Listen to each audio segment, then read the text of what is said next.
eastern shore of the Hudson River, in what is now the state of New York, there was once a small rural port known by the name of Tarrytown.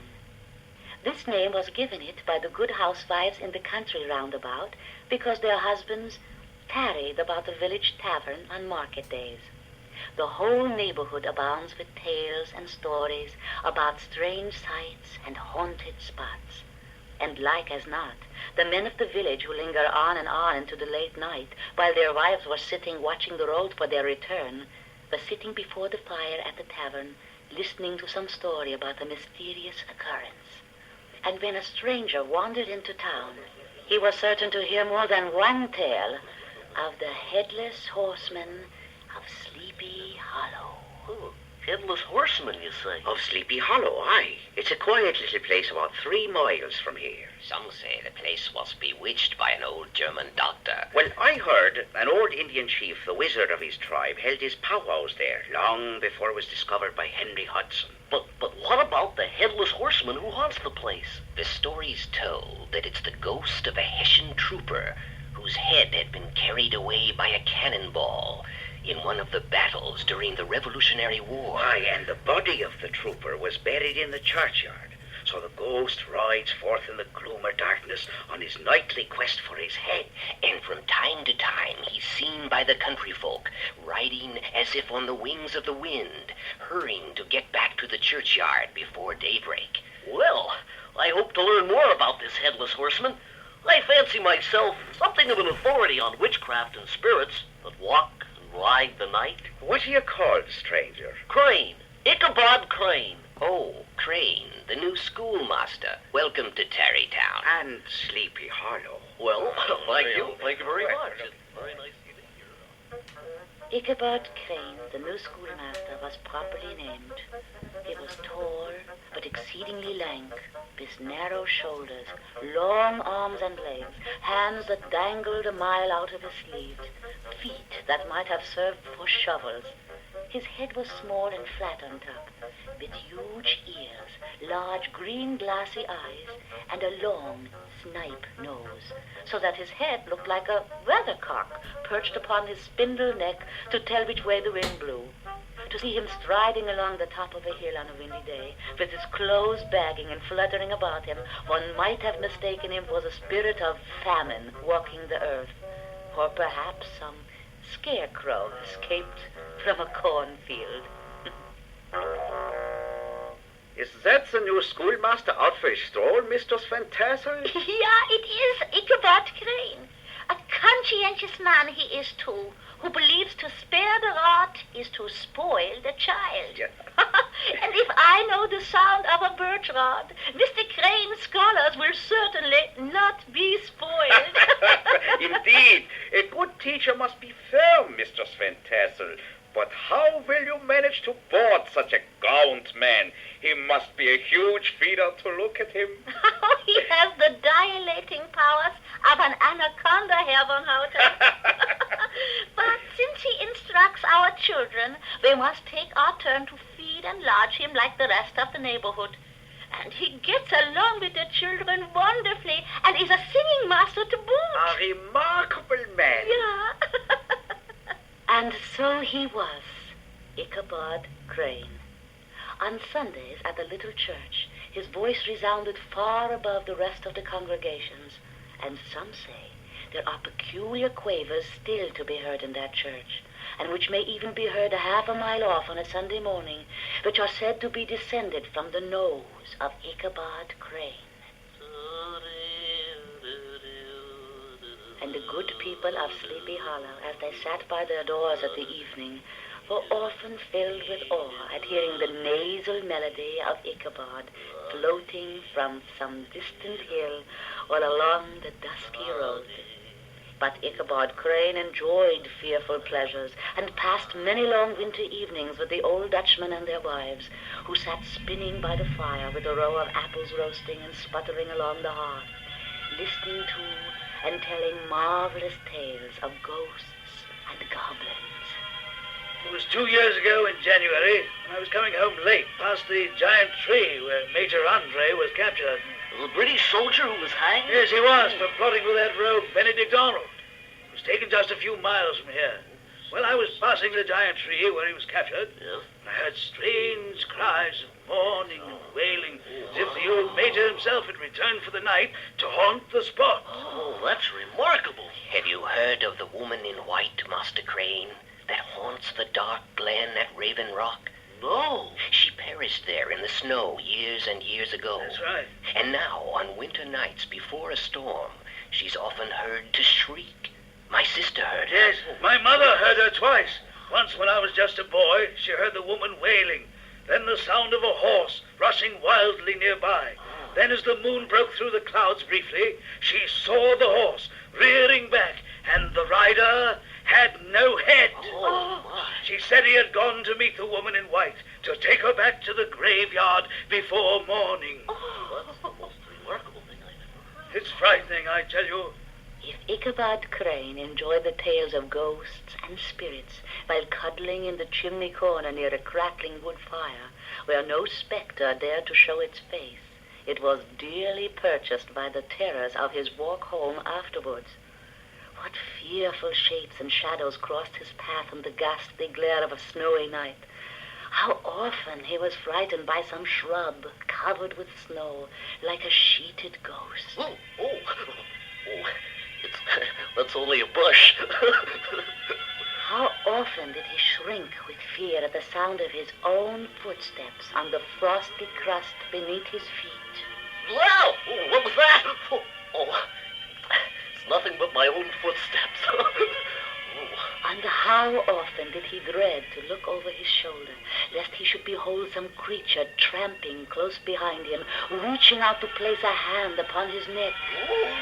And how often he was thrown into complete fright by some rushing blast, howling among the trees, thinking it was the galloping of the headless horseman on his nightly quest. After not many months in the village, Ichabod Crane, who had a soft and foolish heart towards the opposite sex, was observed paying considerable attention to Katrina Van Tassel, one of his musical disciples, and the neighborhood began to buzz with rumors of the courtship.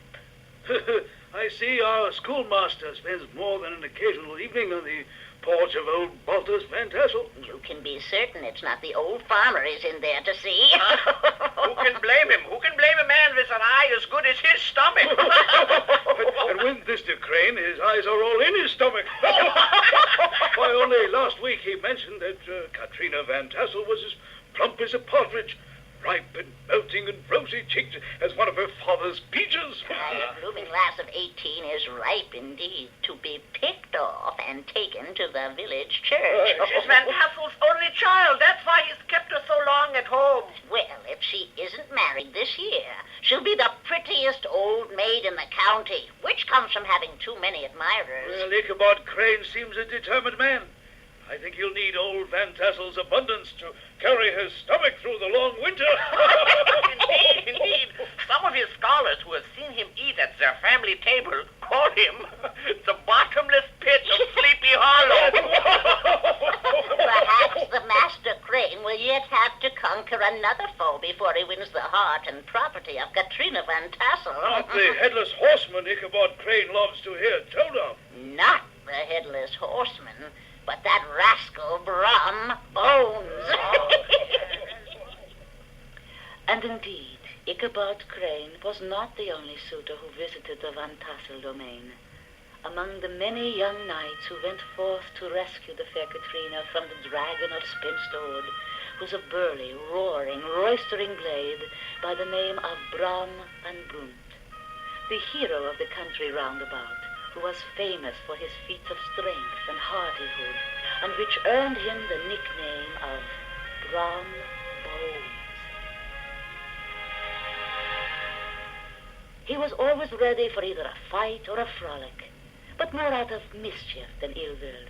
He and his boon companions were often heard dashing along past the farmhouses at midnight with whoop and halloo, like a troop of Don Cossacks, waking the old dames from their sleep.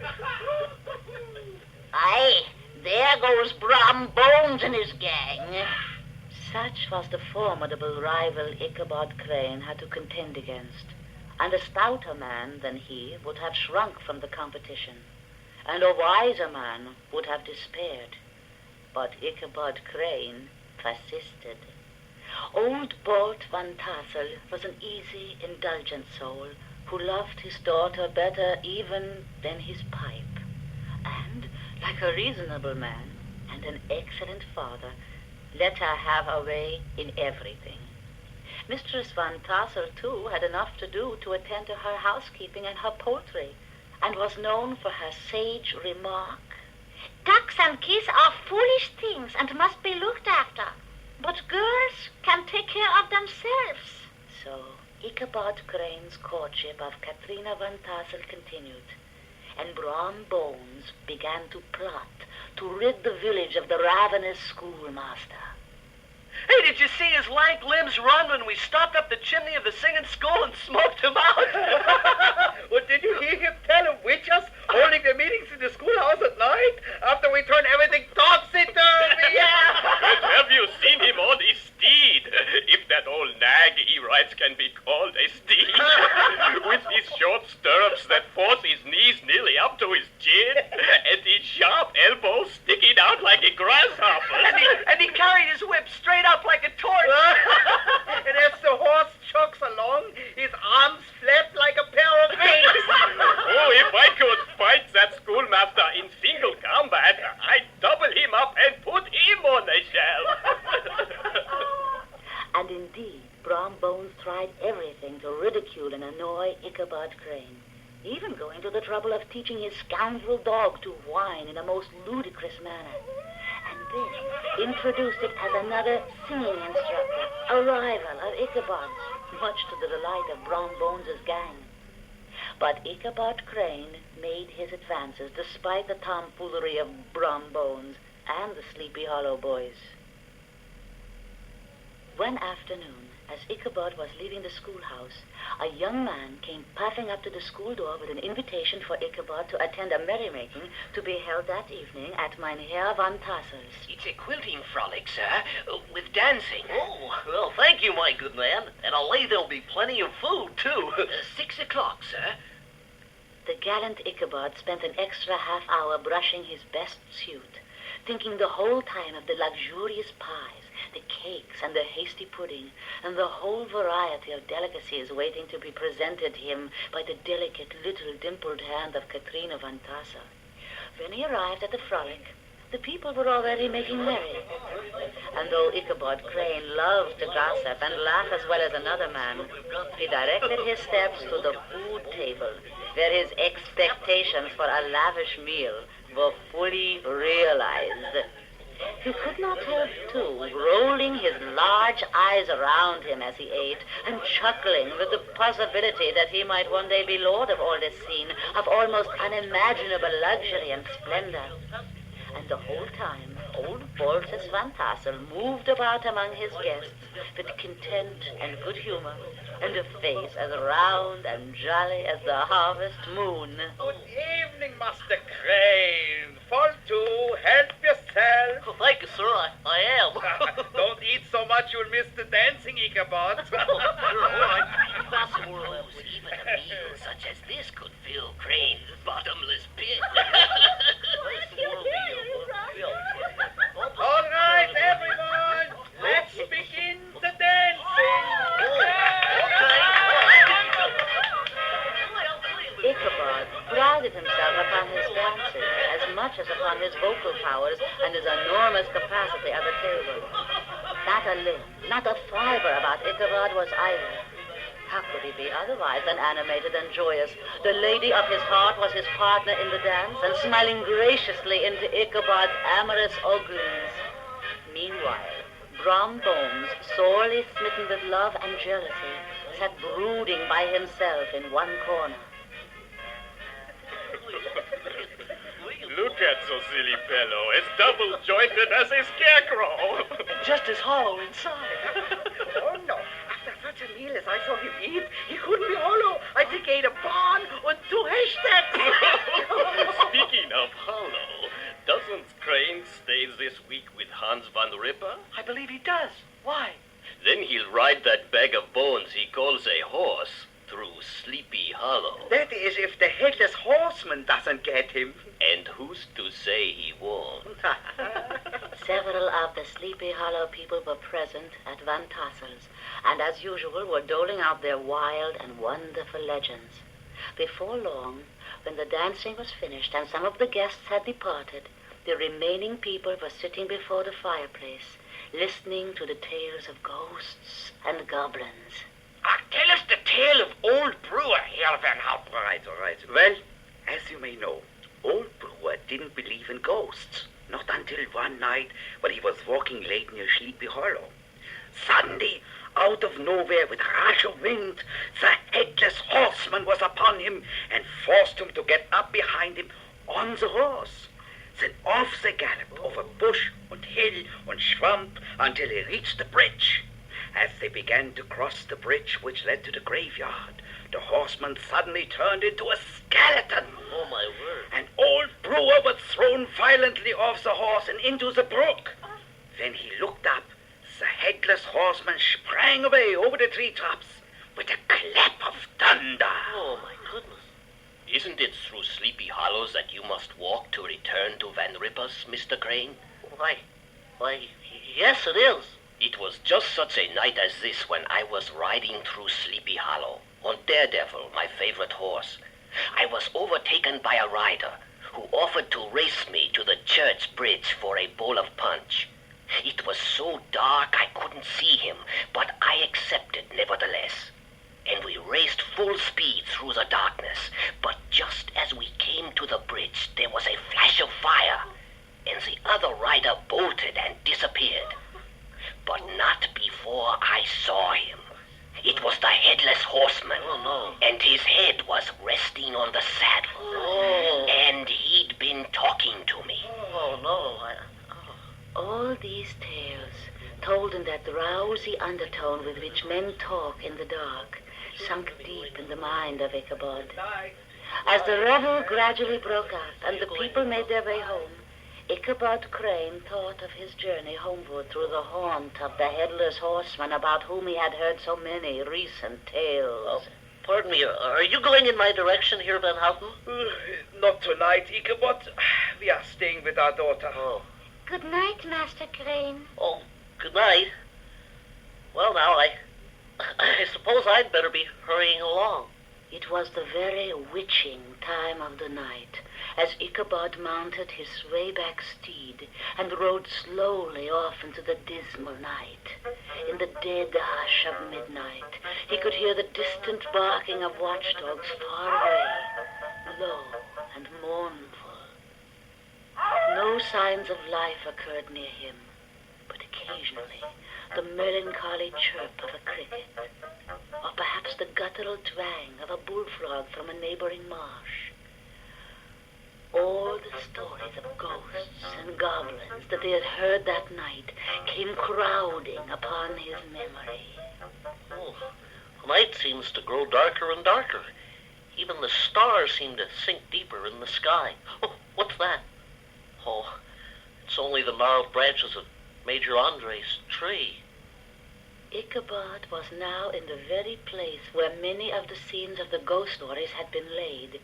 The enormous tulip tree, which towered like a giant above all the other trees of the neighborhood, was the very tree connected with the capture and hanging of Major Andre.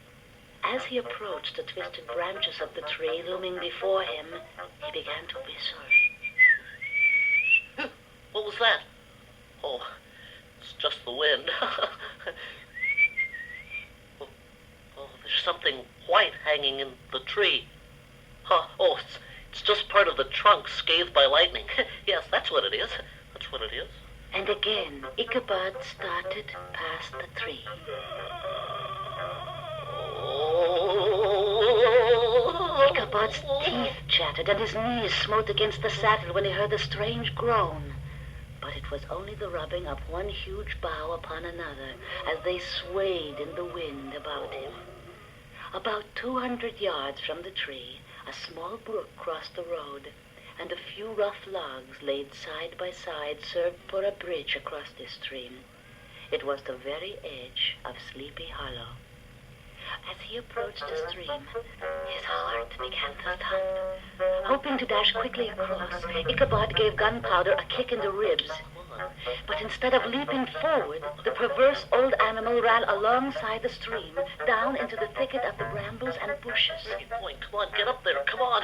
Ah, come on. The schoolmaster now bestowed a whip to the starveling ribs of old Gunpowder, who bolted forward, nearly throwing his rider sprawling. Whoa. Just then a noise by the side of the bridge caught the sensitive ear of Ichabod. What's that?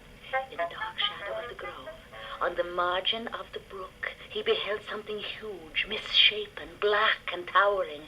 It did not stir, but seemed gathered up in the gloom, like some gigantic monster ready to spring upon the lone traveler. Oh, who are you? Who's there? Still, there was no answer. Again, Ichabod urged his old nag forward. Come on, let's go. And this time it trotted off. But its rider immediately began to sing a psalm tune. But the shadowy object moved alongside Ichabod's horse. He appeared to be a horseman of large dimensions and mounted on a black horse of powerful frame. Ichabod tried to quicken his pace, but the strange midnight companion also quickened his steed. Then Ichabod pulled up, and the other did the same. He tried to sing a hymn, but his parched tongue stuck to the roof of his mouth. He could not utter a note. The horseman said nothing to Ichabod, and the silence was more mysterious and frightening than the strange sounds that had troubled Ichabod earlier. On mounting a slight hill, which brought the figure of his fellow traveler silhouetted against the sky, the terrified schoolmaster saw that the rider was headless. And the horror was intensified as Ichabod saw that the head, which should have rested upon the cape-covered shoulders, was carried under his arm. Ichabod rained a shower of kicks and blows upon Gunpowder. And away he dashed, stones flying and sparks flashing at every bound. Ichabod's flimsy garments fluttered in the air as Gunpowder himself seemed possessed of a demon. The road led through a sandy hollow shaded by trees for about a quarter of a mile, where it crossed the bridge famous in Sleepy Hollow tales. Oh, if only I could reach the bridge. I'm safe. It's the bridge where the ghost disappeared when he raised Brom Bones. Come on. Ichabod raced, clinging to old Gunpowder's neck. Come on. Just as he sprang upon the bridge, Ichabod cast a look behind to see if his pursuer should vanish according to the rule, in a flash of fire and brimstone. But just then he saw the goblin rising in his stirrups, and in the very act of hurling his head at him. Ichabod tried to dodge the horrible missile, but too late. It encountered his cranium with a tremendous crash. And he tumbled headlong into the dust. And Gunpowder, the black steed, and the headless horseman all passed by like a whirlwind.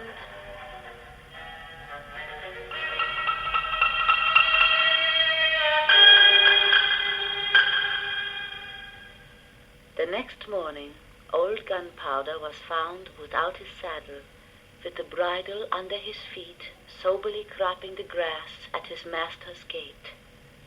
But Ichabod Crane did not make his appearance at breakfast. The dinner hour came, but no Ichabod. The boys at the schoolhouse strolled idly about the banks of the brook, and inquiry was set on foot, and soon the saddle was found, trampled in the dirt near the church. The tracks of the horses' hooves deeply dented in the road, and evidently at furious speeds, were traced to the bridge, beyond which, on the bank of a broad part of the brook, where the water lay deep and black, was found the hat of the unfortunate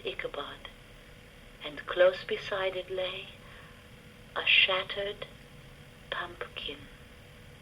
The brook was searched, but the body of the schoolmaster was not to be discovered. The mysterious event caused much speculation at church the following Sunday. It is the exact spot where old Brewer landed in the brook after riding with the headless horseman. He's been carried off by the headless horseman, sure. And this is where you raised the Hessian, right, Brom? It is, and I agree with Mistress Van Tassel. Surely he was carried away by the headless horseman.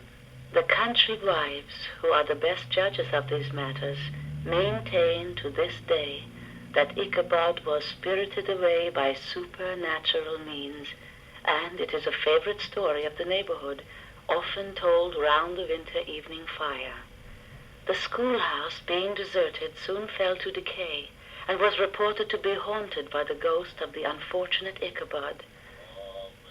And when anyone strolls homeward on a still summer evening through the sleepy hollow, he may still hear the distant voice of the schoolmaster singing a hymn, or hear the rush of the headless horseman. But Brom Bones seemed untroubled by the disappearance of his rival, and shortly he carried off the blooming Katrina Van Tassel to the altar. Whenever the story of Ichabod was related, Brom always burst into a hearty laugh at the mention of the pumpkin, which led some to suspect that he knew more about the matter than he chose to tell.